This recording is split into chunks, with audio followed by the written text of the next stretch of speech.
Hello students, this is Sriram info all India government jobs అండి. మన ఛానల్లో పర్మనెంట్ గవర్నమెంట్ జాబ్స్ మాత్రమే పోస్ట్ చేయడం జరుగుతుందండి. కాంట్రాక్ట్ బేస్డ్ కానీ అవుట్ సోర్సింగ్ జాబ్స్ అయితే మన ఛానల్లో ఉండవు. ఓన్లీ పర్మనెంట్ గవర్నమెంట్ జాబ్స్ మాత్రమే పోస్ట్ చేస్తాము.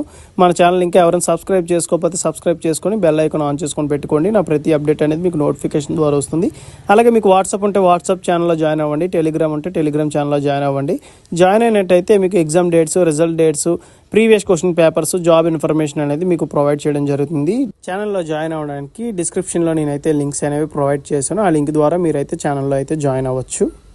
హలో స్టూడెంట్స్, ఇప్పుడు మనకు వచ్చేసి central salt and marine chemical research institute నుంచి మనకైతే చాలా మంచి పర్మనెంట్ సెంట్రల్ గవర్నమెంట్ జాబ్స్ అయితే రిలీజ్ అవ్వడం జరిగింది. ఓకేనా, ఎటువంటి కాంట్రాక్ట్ బేస్డ్ కానీ అవుట్ సోర్సింగ్ జాబ్స్ ఏమీ కావు.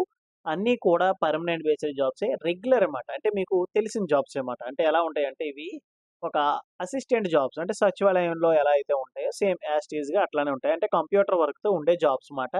మీరు ఫిజికల్గా వర్క్ చేయాల్సిన అవసరం లేదు. బోత్ మెయిల్ అండ్ ఫీమేల్ ఇద్దరు కూడా అప్లై చేసుకోవచ్చు. ఉమెన్స్కి అయితే ఎటువంటి అప్లికేషన్ ఫీజు అయితే లేదు.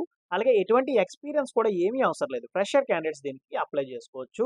ఇది వచ్చేసి central salt and marine chemical research institute వాళ్ళది అఫీషియల్ వెబ్సైట్. ఇందులో మీకు ఇక్కడ ఆపర్చునిటీస్ అని చెప్పేసి ఉంటాయి. ఇందులో మనకి జాబ్స్, పొజిషన్స్ అని చెప్పేసి ఉన్నాయి కదండి, దాని మీద క్లిక్ చేయండి. క్లిక్ చేసినట్టయితే మీకు పేజ్ వచ్చేసి ఇట్లా ఓపెన్ అవుతుంది. ఇక్కడ ఆపర్చునిటీస్ అని చెప్పేసి ఉంటుంది.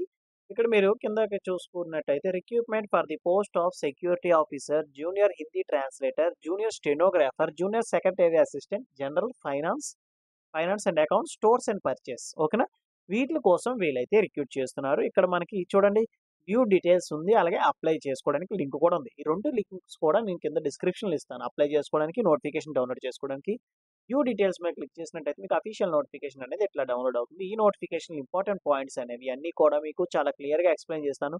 మీరు వీడియో ఎక్కడ స్కిప్ చేయకుండా లాస్ట్ వరకు చూడండి. ఓకేనా, ప్రతి పాయింట్ అనేది నేను క్లియర్గా ఎక్స్ప్లెయిన్ చేస్తానండి. ఓకేనా, ఏది కూడా నేను స్కిప్ చేయకుండా చూసుకుంటాను. అలాగే మీకు ఏమైనా డౌట్స్ ఏమైనా ఉన్నట్టయితే కింద కామెంట్ బాక్స్లో కామెంట్ చేయండి. మీకు ఖచ్చితంగా నేనైతే రిప్లై ఇస్తాను. లేదనుకుంటే కాల్ మీ ఫర్ యాప్ నుంచి ఎలా కాల్ చేయాలి ఏంటని కూడా ఒక వీడియో చేసి పెట్టాను. ఆ వీడియో చూసి మీరు డైరెక్ట్గా నాకైతే కాల్ చేసి అడగచ్చు. మీ డౌట్స్ అన్ని కూడా నేనైతే క్లారిఫై అయితే చేస్తాను. ఇప్పుడు మనం నోటిఫికేషన్ ఇంపార్టెంట్ పాయింట్స్ అనేవి అన్ని కూడా డిస్కస్ చేసుకుందాం. ఇది వచ్చేసి మనకి central salt and marine chemical research institute వాళ్ళది అఫీషియల్ నోటిఫికేషన్ అండి. 01/2025 అనేది మనకి అడ్వర్టైజ్మెంట్ నెంబర్. ఇంపార్టెంట్ డేట్స్ చూసుకున్నట్టయితే ఆన్లైన్ అప్లికేషన్ మనకి 6th March 2025 అయితే మనకి స్టార్ట్ అయింది. అండ్ నెక్స్ట్ వచ్చేసి లాస్ట్ డేట్ మనం చూసుకున్నట్టయితే ఇప్పుడు 31st March 2025 అయితే ఎండ్ అవుతుంది. ఈ డేట్స్ లోపు మీరు ఆన్లైన్లో అప్లై చేసుకున్నట్టే సరిపోతుంది. ఎటువంటి ఆఫ్లైన్ అప్లికేషన్ కూడా మీరు ఏం పంపించాల్సిన అవసరం లేదు. బట్ సింగిల్ డాక్యుమెంట్స్లోనే మొత్తం మీ దగ్గర ఉన్న అన్ని డాక్యుమెంట్స్ని కూడా మీరు అప్లోడ్ చేయాల్సి ఉంటుంది సింగిల్ పీడిఎఫ్లో. అది మీకు పాయింట్ వచ్చినప్పుడు మీకు ఎక్స్ప్లెయిన్ చేస్తాను 1 by 1. ఇండియన్ నేషనల్స్ ప్రతి ఒక్కరు కూడా అప్లై చేసుకోవచ్చు. అంటే బోత్ మెయిల్ అండ్ ఫీమేల్ ఎవరైనా అప్లై చేసుకోవచ్చు. ఇక్కడ మనకి పోస్టులు చూసుకున్నట్టయితే security officer and junior Hindi ట్రాన్స్లేటర్కి హైయర్ ఎడ్యుకేషన్ క్వాలిఫికేషన్ అడిగారు. ఇవి నేను ఎక్స్ప్లెయిన్ చేయట్లేదు. ఏదైతే మనకి లోవర్ ఎడ్యుకేషన్ క్వాలిఫికేషన్ ఇచ్చారో నేను thumbnail లో ఏం పెట్టారో అవి మాత్రం ఎక్స్ప్లెయిన్ చేస్తున్నాను. జూనియర్ స్టెనోగ్రాఫర్కి వచ్చేసి మనకి 4 పోస్టులు ఉన్నాయండి. దీనికి పే స్కేల్ లెవెల్ 4 ఇస్తున్నారు. ఏజ్ లిమిట్ వచ్చేసి మనకి 18 ఇయర్స్ నుంచి 27 ఇయర్స్ వరకు కూడా ఎవరైనా సరే దీనికి అప్లై చేసుకోవచ్చు. Age relaxation as per government rule ప్రకారంగా అందరికీ వర్తిస్తుంది.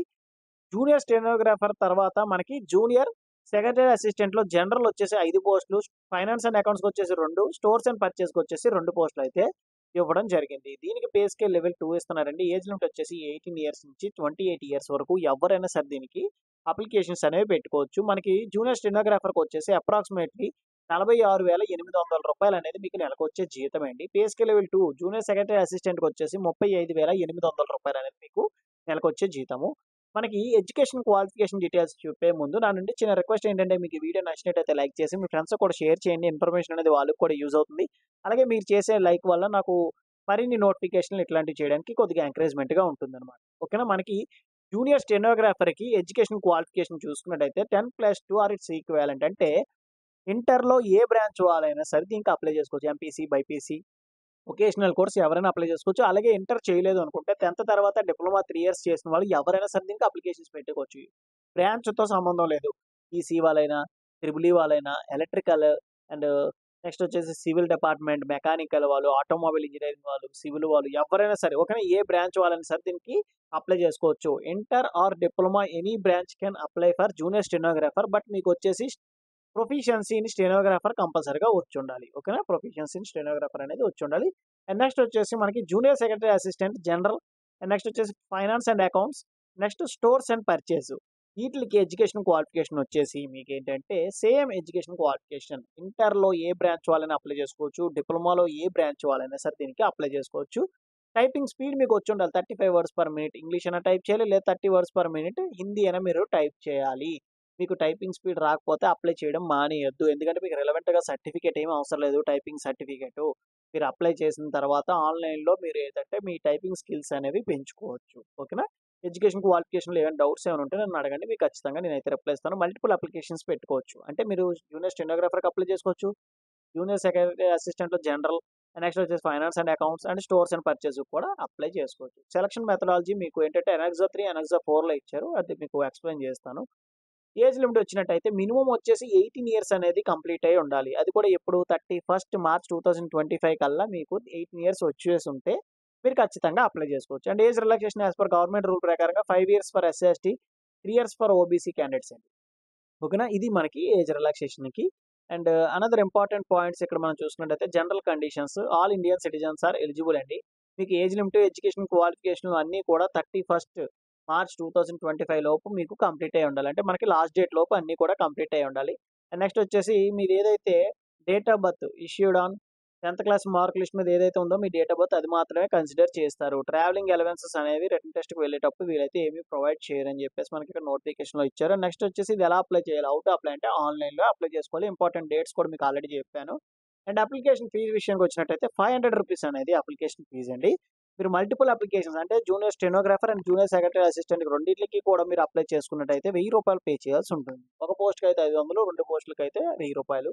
And those who are belongs to SC, ST, PWD, womens and CSIR employees, ex servicemen ఎవరైనా ఉంటే వాళ్ళకి ఎటువంటి అప్లికేషన్ ఫీజ్ అయితే ఏమీ లేదండి. ఓకేనా? వాళ్ళు ఏం పే చేయాల్సిన అవసరం లేదు.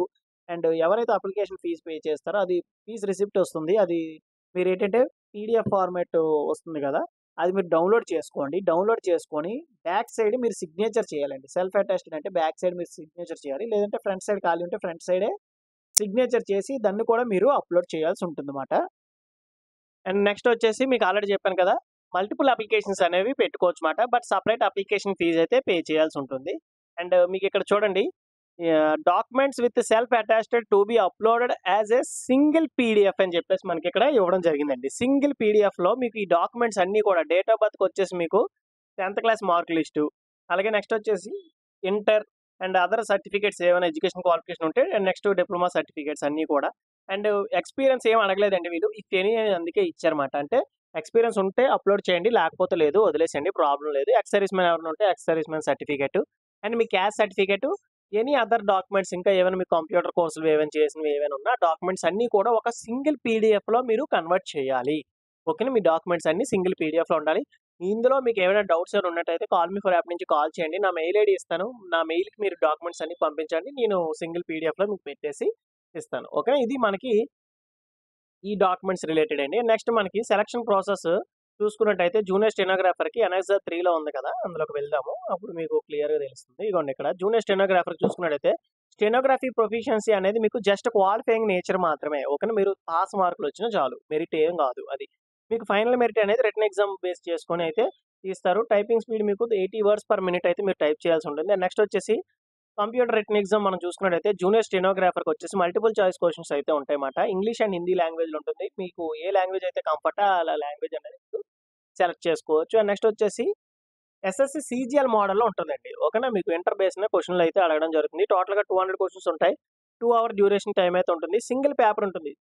జనరల్ ఇంటెలిజెన్స్ రీజన్ నుంచి 50 క్వెషన్స్ 50 మార్క్స్. జనరల్ అవేర్నెస్ నుంచి 50 క్వెషన్స్ 50 మార్క్స్. అలాగే ఇంగ్లీష్ లాంగ్వేజ్ నుంచి 100 క్వెషన్స్ 100 మార్క్స్ అయితే ఉంటాయన్నమాట. అండ్ దీంట్లో వచ్చేసి మనకి నెగెటివ్ మార్కింగ్ కూడా ఉంటుంది. ఫర్ ఈచ్ రాంగ్ ఆన్సర్ 0.25 అనేది నెగెటివ్ మార్కింగ్ ఉంటుందండి. అండ్ నెక్స్ట్ వచ్చేసి junior secretary assistant general finance and account stores and purchase చూసుకున్నట్టయితే టైపింగ్ స్పీడ్ టెస్ట్ అయితే ఉంటుంది. జస్ట్ క్వాలిఫైయింగ్ నేచర్ మాత్రమే. ఫైనల్ మెరిట్ వచ్చేసి మీకు పేపర్ 2 బేస్ చేసుకొని అయితే తీయడం జరుగుతుంది. దీంట్లో టోటల్‌గా 2 పేపర్స్ ఉంటాయి. Paper 1, paper 2. Multiple choice questions ఉంటాయి. హిందీ అండ్ ఇంగ్లీష్‌లో ఉంటుందన్నమాట. నెక్స్ట్ వచ్చేసి దీంట్లో మీరు ఇక్కడ ఎస్ఎస్‌సి సీజీఎల్ మోడల్‌లో ఉంటుందన్నమాట. అంటే ఇంటర్ బేస్ చేసుకొని అడుగుతారు. 200 క్వెషన్స్ ఉంటాయి. 2 అవర్స్ 30 మినిట్స్ డ్యూరేషన్ టైమ్ అయితే ఉంటుంది. పేపర్ 1 వచ్చేసి 90 మినిట్స్ టైమ్ అయితే ఉంటుంది. మెంటల్ ఎబిలిటీ టెస్ట్ 100 క్వెషన్స్ ఉంటాయి. 200 marks. Each question carry 2 marks. There is no negative marking అండి. పేపర్ 1కి వచ్చేసి నెగెటివ్ మార్కింగ్ ఉండదు. పేపర్ 2కి వచ్చేసి మాత్రం మీకు నెగెటివ్ మార్కింగ్ అనేది ఉంటుంది. జనరల్ అవేర్నెస్ ఇంగ్లీష్ నుంచి క్వశ్చన్స్ వస్తాయి. 50 questions 150 marks. Each question carry 3 marks అండి. 1 నెగెటివ్ మార్కింగ్ ఉంటుంది. ఓకేనా?